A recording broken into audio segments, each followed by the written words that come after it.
Well, one of the things that I found revealing was this idea of the higher self, and us examining things from a higher level and a higher plane, and that each of us has this potential in us, in fact, that we can be the highest self if we can only work at it.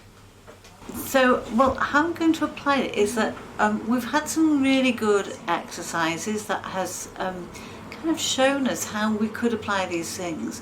And I remember the one which was about the heart chakra, and that was all about appreciating things around us. We went outside so we could appreciate being in nature, and that we could appreciate the good things around us.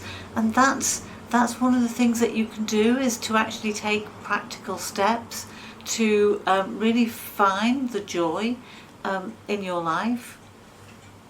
It's just all been absolutely fascinating, right from the very beginning, the very first one, the root chakra, which kind of is about fight or flight, to the today, which was the crown chakra, which was all about finding your bliss. It's just been absolutely fascinating that each of these chakras that we've discovered, each of these energy centers, has got meaning which has been there probably since the beginning of time, and we've got to know what they are and what they mean.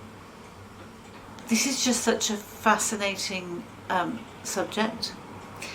And what I'm going to do is I'm going to we on the course we've been given, you know, some films to watch and some resources to look at, and I'm going to go and look at all those resources and just delve into the subject at a deeper level, and just keep on learning about them.